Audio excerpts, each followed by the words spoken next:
Assalamualaikum warahmatullahi wabarakatuh. We are from Group 4. Before we begin, this presentation will be divided into two parts.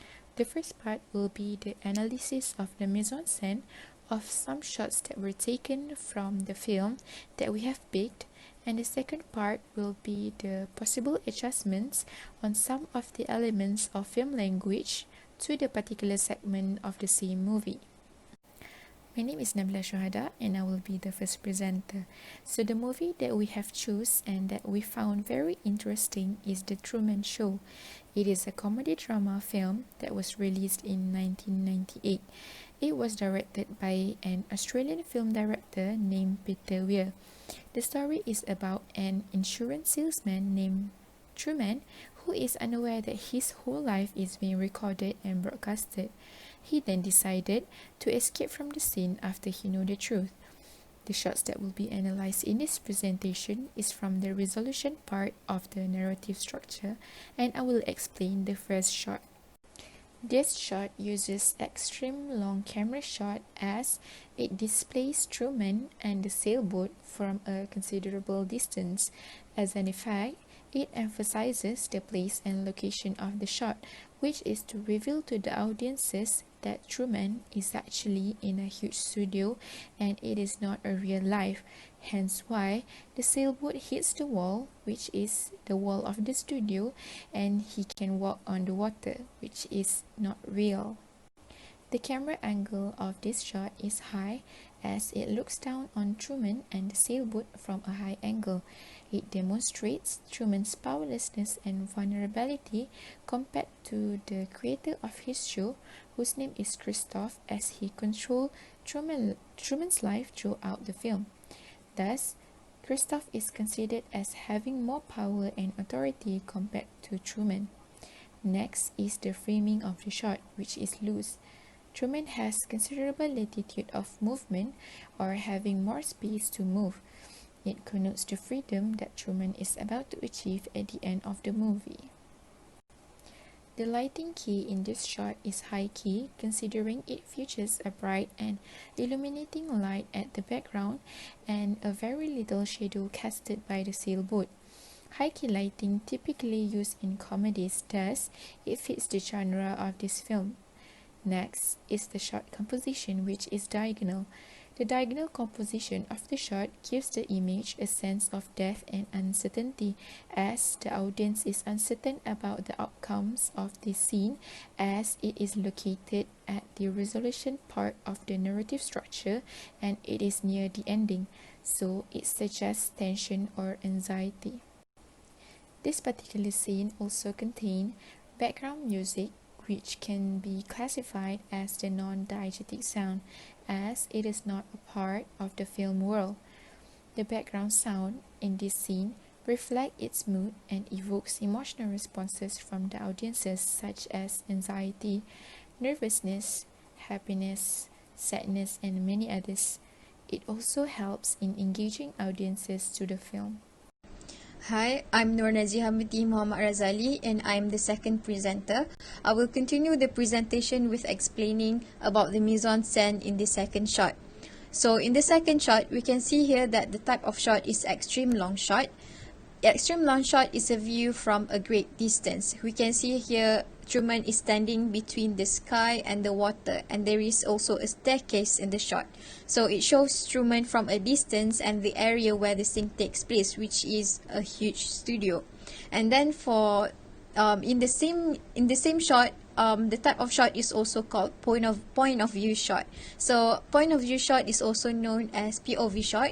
It is where the character is seen in the view of another character, and this is represented by the camera lens. It gives the audience a glimpse of what the crew and the creator or the director of the Truman Show TV series what they see from the moon room. So moon room is where Christoph and all of the crew produces the show, and it is where Christoph controls Truman's world.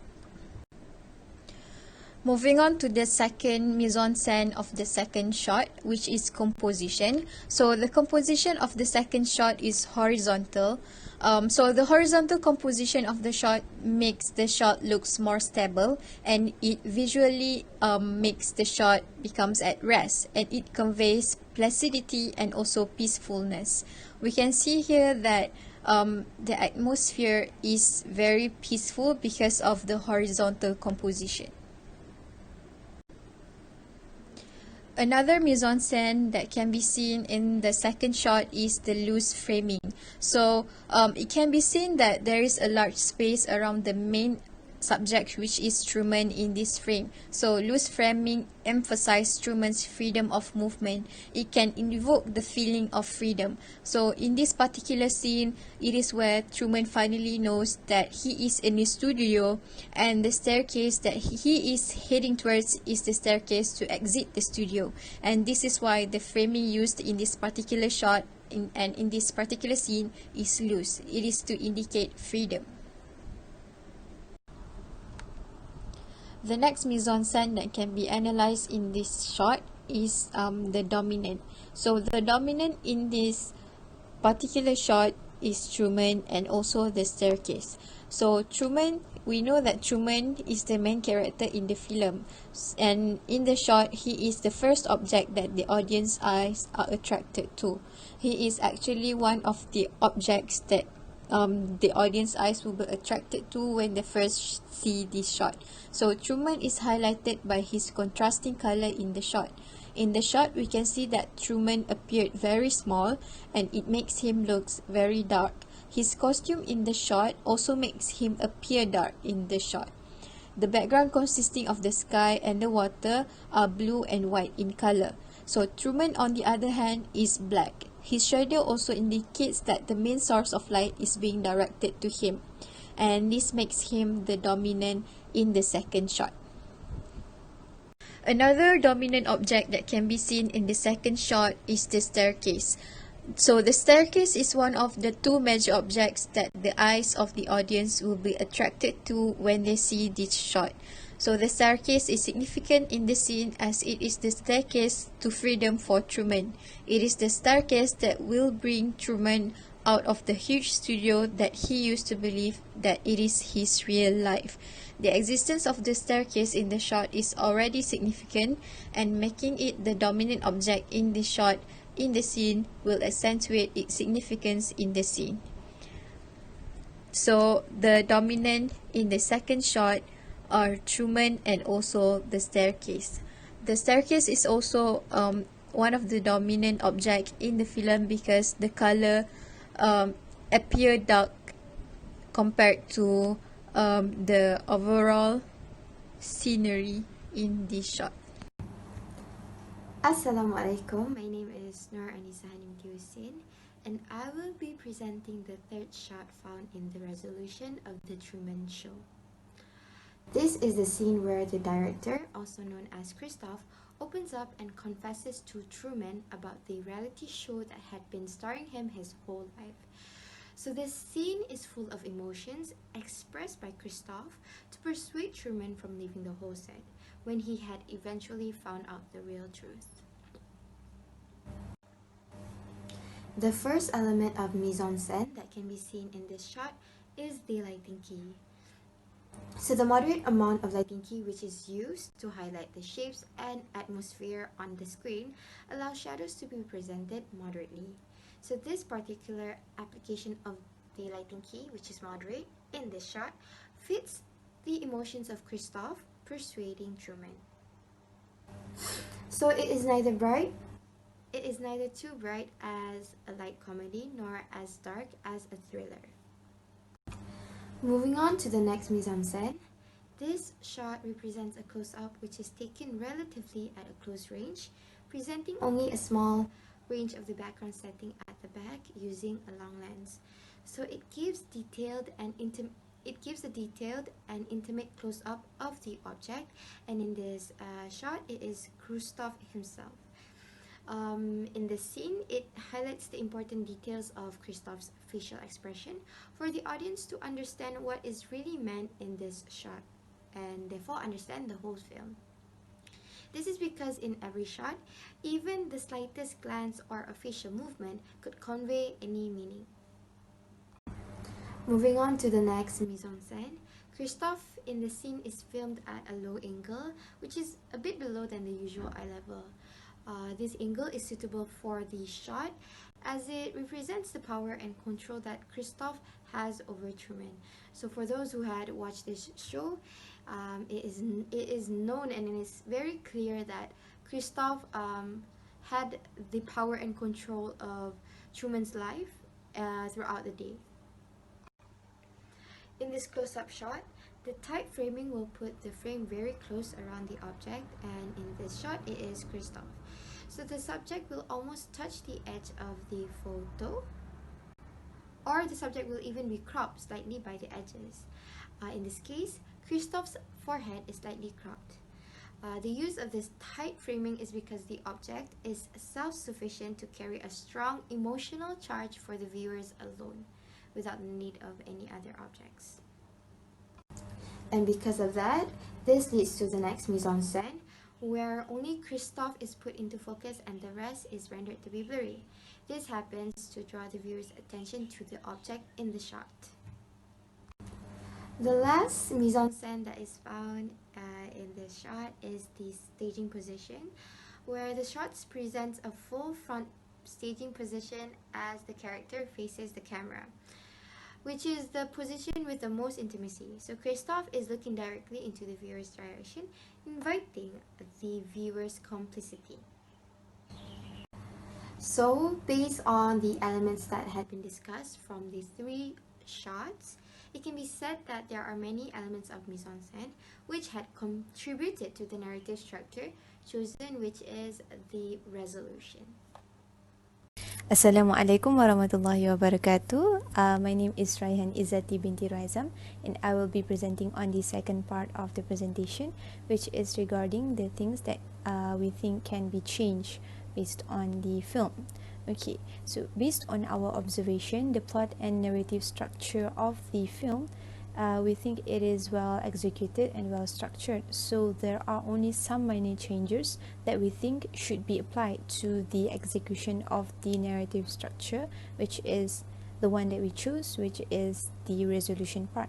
So firstly, in this particular shot, it can be seen that there is not much color values applied, which are only the sky blue color on the wall and the dark colored skin for the character and the exit. So the changes that we think should be applied in this particular scene are in terms of the costume of the character and also the additional key lighting coming from the exit door. So for the costume, as you can see, the color applied is monochrome based, so it is slightly off if being compared with the mood of the particular scene, in which Truman in this scene is in the state of freedom. Color changes in the attire to a slightly brighter one may help in showing off the mood together, bringing the peaceful effect shared in this particular atmosphere. Okay, as for the additional key lighting coming from the exit, it is understandable that dark color can entail something that is unknown to the character, as he has been concealed from the outside world. However, execution of like a high key lighting and a bright color coming from the exit door may possibly entail a brighter future for the main character, most probably with Sylvia, a character he is in love with initially, despite it being unknown and peculiar to him. And in this particular shot also, it seems suitable to add some additional diegetic sounds, which is the sound of Truman's footsteps as he enters the outside world. So this can entail Truman's remarkable and significant exit to the real world, which was not man-made. And at the same time, this application of sound, of diegetic sound, can also give viewers a sense of relatability as well as a sense of reality, despite the film being a fiction one. Moving on to the next chart. So here it can be seen that it is quite obvious, but although not on the first glance, that the background is fake and is not real. So it is not an actual exit, but instead it is another wall. So here the change in the props used is recommended in order to give the shot a more realistic and also a more realistic look and view of where the character is actually heading. And also the additional key lighting explained before can be applied here to help improving this, along with the application of a more colorful background and deeper depth, which entails a brighter journey for the central character. And here we have the last shot. So here it is a scene where the director of the reality show, which is Christoph, is addressing and talking to the central character, which is Truman, from above, which is the observation area for the show crews. So here it can be seen that the transition is a bit off, whereby it is not clearly shown the distance between Truman and also the director, which is on a higher level than Truman. So an additional shot capturing the back of Truman facing the observation area, which is on a higher level compared to him, isn't as necessary in order for the viewers to better understand what is going on, which is the interaction between Truman and Christoph. In conclusion, there are many elements of film and media that can be identified in this particular segment in Truman Show, and it consists of many elements associated with mise-en-scène. And as acknowledged, this film is being produced back in the late 20th century, so this explains the differences in the shots and props used as compared to the current time. So, however, from the modern and current times perspective, it can be said that the film is actually well executed in terms of its narrative structure, judging from the different elements of film and media and also mise-en-scène that is being applied and used. And apart from that, its non-linear plot enables viewers to make sense of the plots and stories and interpret different messages meaningfully. And I guess that is it for our presentation. Thank you and Assalamu alaikum.